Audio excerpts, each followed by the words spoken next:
Happy Sunday, everybody. Welcome to Far From Eden. This is fairy tale number 2 of the day. I did the one earlier that was not even included in this book. This book is from the 20th century, from the 1930s. And what I have discovered with your all's help is that they're not all in here. There are more stories. So I got suspicious. Well, goodness gracious. We know that at least Disney and, other publications have taken the stories from in here and made them, closer to woke, the further you go, more leftist, all that kind of a thing. Basically removing the important truth and morals of these stories that was the whole reason they were written and told. You know what I mean? Collecting those stories as the Brothers Grimm traveled through Europe, writing down the old fairy stories and, tales that people had. And there's so much truth in them. There's so much truth in reading the old stories and reading old poetry, reading old literature, because you can see the worldview that people had and how they were connected to empirical truth. Things that were always settled and that are somehow now up for debate. But yeah, the one earlier, if you haven't seen it, go back and check it out, because I was shocked. It was supposed to be, the goriest and all the rest of it. And it certainly was that, but I didn't understand exactly what the clear warnings messages were. But so whenever that happens, I'm like, we got to do another one. I just can't get enough. So this one, just looked at the different titles and I thought, let's see, because we're sort of looking for dynamics between men and women, the roles that people had in society. What did they understand about women that a lot of red pill content today kind of acts like they're just now discovering? I'm like, we knew this stuff for hundreds of years. And now the campaign seems to have been all throughout the 20th century and probably earlier than that, but more and more obviously, to erase those things. And so you have women who don't realize that being a mother is a wonderful thing. It's oppression. You have marriage by the state that absolutely, rewards women for breaking the marriage contract and gives her the power of the state to take the man for everything. Those were not the time. That's not how things used to work, So we've got this story, The Little Brother and Sister. I thought, well, there's got to be something here. So let's check it out. There was once a little brother who took his sister by the hand and said, "Since our own dear mother's death, we have not had one happy hour. Our stepmother beats us every day, and if we come near her, kicks us away with her foot. How many witches and evil stepmothers are there that it is such a common thing?" They definitely knew something. "Our food is the hard crusts of bread which are left. And even the dog under the table fares better than we, for he often gets a nice morsel. Come, let us wander forth into the wide world." So the whole day long they traveled over meadows, fields, and stony roads. And when it rained, the sister said, It is heaven crying in sympathy." By evening, they came into a large forest and were so wearied with grief, hunger, and their long walk that they laid themselves down in a hollow tree and went to sleep. When they awoke the next morning, the sun had already risen high in the heavens, and its beams made the tree so hot that the little boy said to his sister, "I am so thirsty. If I knew where there was a brook, I would go and drink. Ah, I think I hear one running." And so saying, he got up, and taking his sister's hand, they went in search of the brook. So far, I see that the brother is leading his little sister, away from the danger of the evil stepmother and into the wide world. And she's following, she's trusting. Have you heard her argue? Have you heard her anything? No. Weird, right? Weird to our ears, weird to our, how we're used to little girls and women being. So contrary. Like it's cute and sassy. It's not. The wicked stepmother, however, was a witch. Well, there it is. And had witnessed the departure of the two children. So, sneaking after them secretly, as is the habit of witches, she had enchanted all the springs in the forest. Presently, they found a brook which ran trippingly over the pebbles, and the brother would have drunk out of it, but the sister heard how it said as it ran along, "Who drinks of me will become a tiger." So the sister exclaimed, "I pray you, brother, drink not, or you will become a tiger and tear me to pieces." She wanted to protect the brother, but also, I noticed, it's also about her. So the brother did not drink, although his thirst was so great, and he said, "I will wait till the next brook." As they came to the second, the sister heard it say, "Who drinks of me will become a wolf."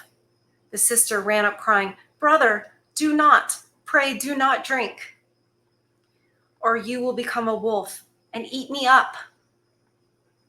Then the brother did not drink, saying, "I will wait until we come to the next spring, but then I must drink.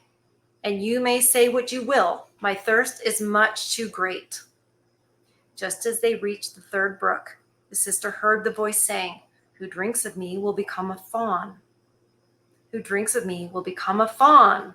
So the sister said, "Oh, my brother, do not drink, or you will be changed to a fawn and run away from me." Gosh, it's all about her. But he had already kneeled down and drunk of the water, and as the first drops passed his lips, his shape became that of a fawn. At first, the sister cried over her little changed brother, and he wept too, and knelt by her very sorrowful. But at last the maiden said, "Be still, dear little fawn, and I will never forsake you." And undoing her golden garter, she put it around his neck, and weaving rushes made a white girdle to lead him with. This she tied to him, and taking the other end in her hand, she led him away, and they traveled deeper and deeper into the forest.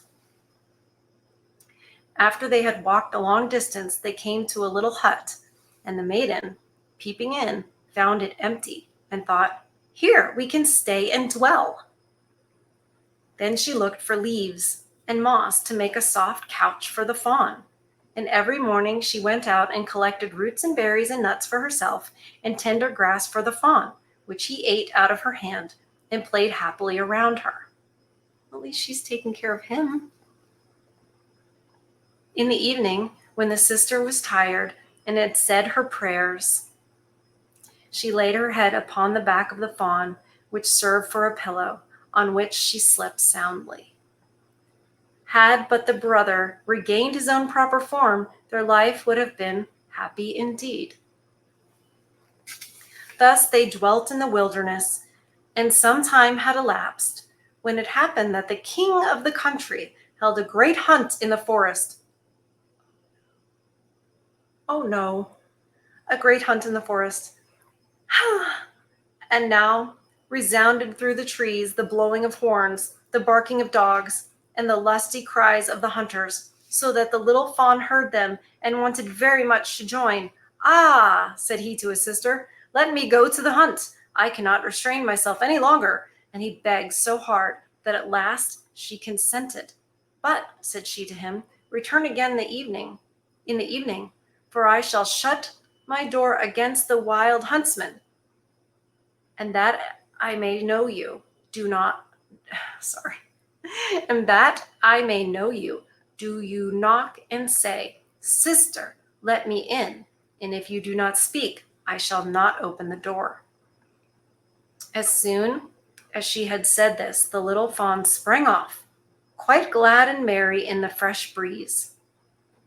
The king and his huntsmen perceived the beautiful animal and pursued him, but they could not catch him.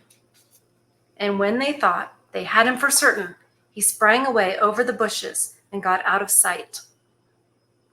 Just as it was getting dark, he ran up to the hut and knocking said, "Sister, mine, let me in."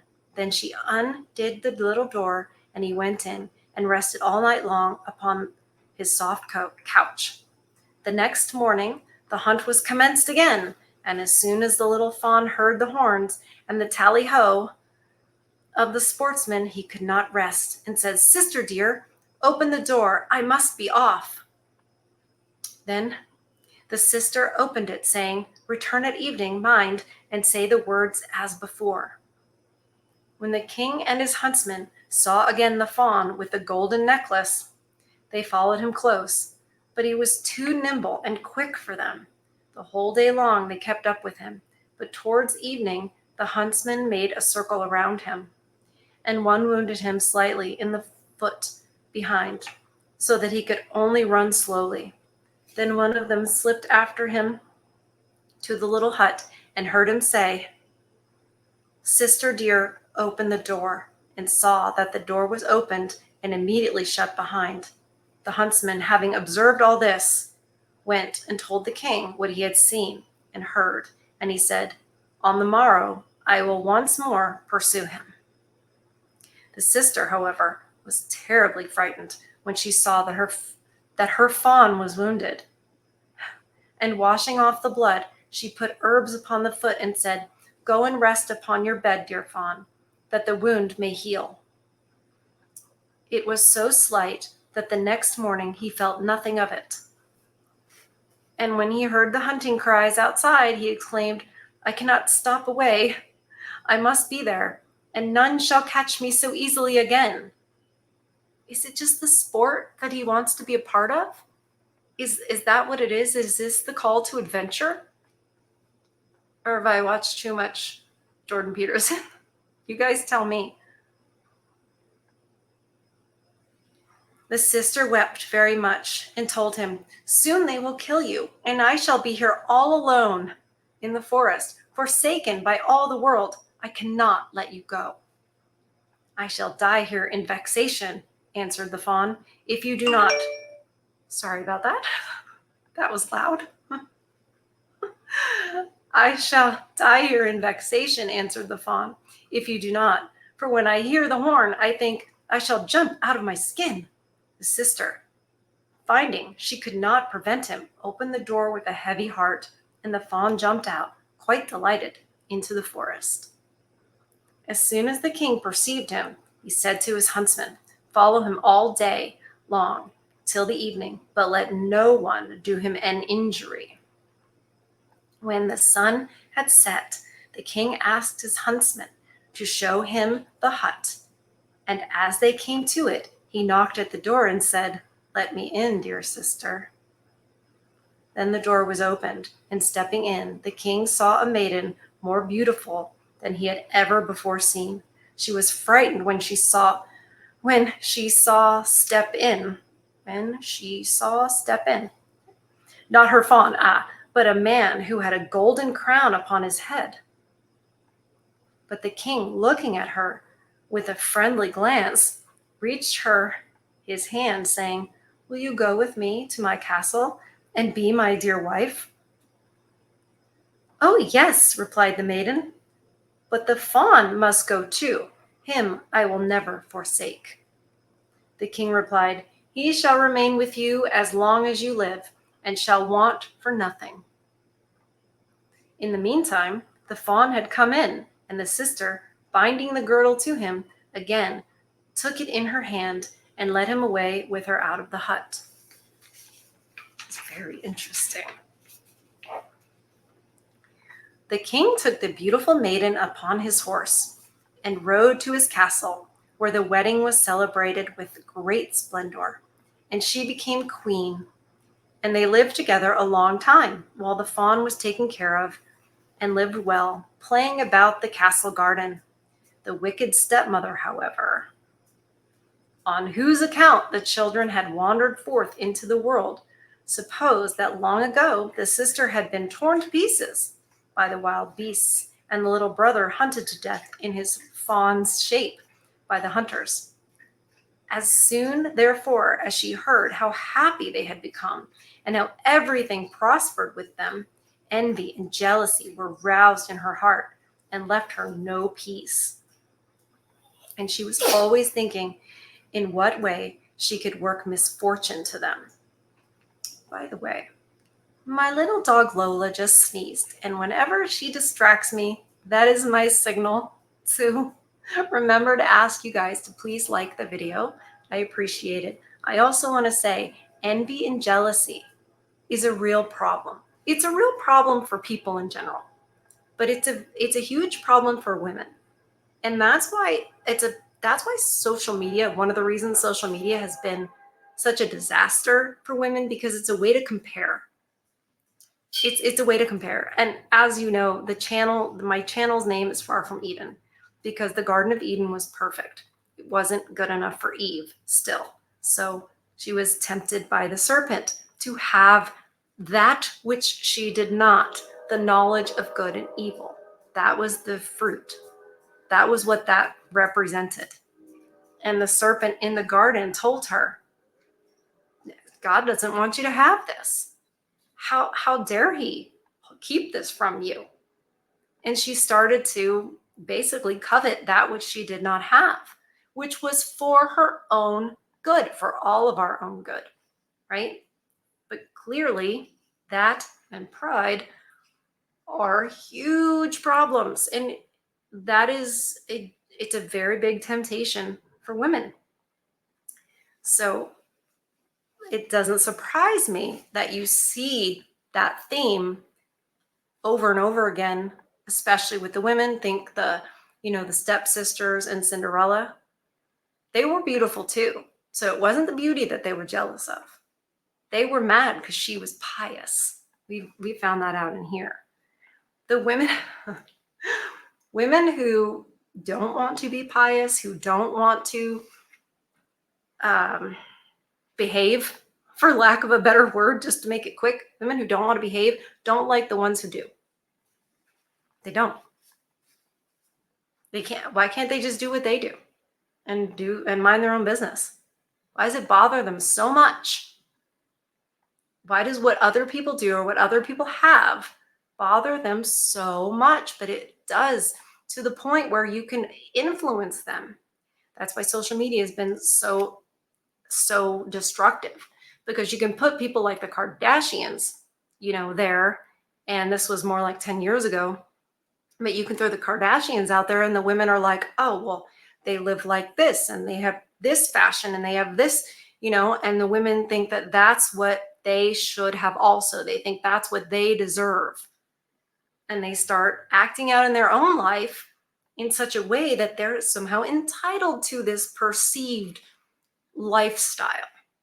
So it might not seem like it's exactly related to you guys. I'm telling you that for women, it is. When I read this in this story about the witch, she just can't stand that it turned out well for these kids. She's got to ruin it. And I mean, if you're divorced and you figured out how to carry on and move on and do better, whatever that looks like, you tell me if your ex-wife was happy for you or not. Or did it seem like she wanted to sabotage anything good that you had come into your life? Did it seem like she resented it? Weird, right? Why wouldn't you just be happy for somebody, especially if it's the father of your children? But they don't, do they? No, they want to sabotage it. They want to ruin it. They resent it because they think they should have it, or they should have equal. Based on what? That's what I see right here with this stepmother / witch. I laugh because there's so many witches and stepmothers. Who can keep which one's which? Goodness. Oh, goodness gracious. Okay. So as soon as she heard how happy they had become and how everything had prospered with them, envy and jealousy were roused in her heart and left her no peace. And she was always thinking in what way she could work misfortune to them. Her own daughter, who was as ugly as night, that sounds so southern. It sounds southern. Oh, y'all, she was as ugly as night, but German. So, hey, there's a lot of German settlers. Anyway, her own daughter, who was as ugly as night and had but one eye, for, for which she was continually reproached, said, "The luck of being a queen has never yet happened to me." "Be quiet now," said the old woman, "and make yourself contented. When the time comes, I shall be at hand." As soon then as the time came when the queen brought into the world a beautiful little boy, which happened when the king was out hunting, the old witch took the form of a chambermaid and got into the room where the queen was lying and said to her, "The bath is ready, which will restore you and give you fresh strength. Be quick before it gets cold." Her daughter, oh, the ugly one, her daughter being at hand, they carried the weak queen between them into the room and laid her in the bath. Where's the baby? And then, shutting the door to, they ran off. But first, they had made up an immense fire in the stove, which must soon suffocate the young queen. When this was done, the old woman took her daughter and, putting a cap on her, laid her in the bed in the queen's place. She gave her, too, the form and appearance of the real queen as soon as she could, but she could not restore the lost eye. And so that the king might not notice it, she turned upon that side where there was no eye. So she made her look like the young queen, but she couldn't fix the eye. So it's like she had a filter on. All this changing of appearance and all that kind of thing, I've been thinking, like, it reminds me of filters and stuff. Those things, I realize they're not a spell, but I don't know. It's sort of similar. It's meant to trick people.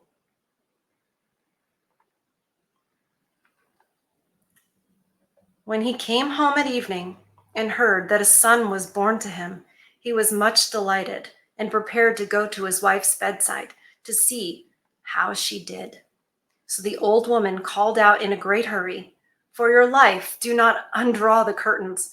The queen must not yet see the light and must be kept quiet."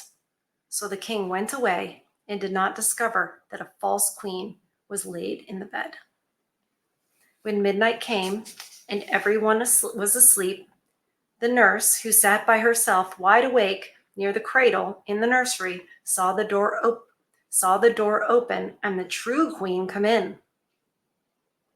She took the child in her arms and rocked it a while, and then, shaking up its pillow, laid it down in its cradle and covered it over again. She did not forget the fawn either, but going to the corner where he was, stroked his back and then went silently out at the door. The nurse asked in the morning of the guards if anyone had passed into the castle during the night, but they answered, "No, we have seen nobody." For many nights afterwards, she came constantly and never spoke a word, and the nurse saw her always, but she could not trust herself to speak about it to anyone. Wait a minute. Did I skip a page?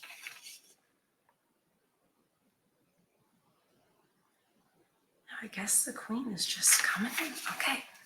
All right. She could not trust herself. Okay. When some time had passed away, the queen one night began to speak and said, "How fares my child? How fares my fawn?" Twice more will I come, but never again." The nurse made no reply, but when she had disappeared, went to the king and told him all. The king exclaimed, "Oh heavens! What does this mean? The next night I will catch myself by the child. I will watch myself by the child." In the evening, he went into the nursery, and about midnight the queen appeared and said, "How fares my child? How fares my fawn? One more will I come, but never again." And she nursed the child, and as she was used to do, and then disappeared.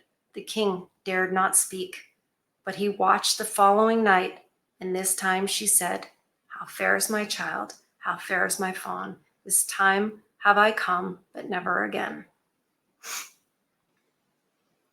At these words, the king could hold back no longer, but sprang up and said, "You can be no other than my dear wife."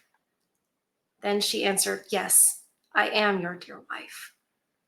And at that moment, her life was restored by God's mercy, and she was again as beautiful and charming as ever.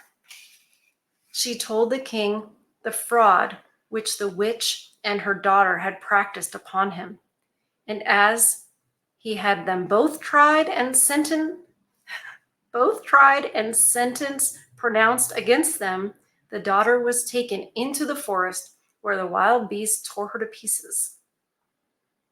But the old witch was led to the fire and miserably burnt.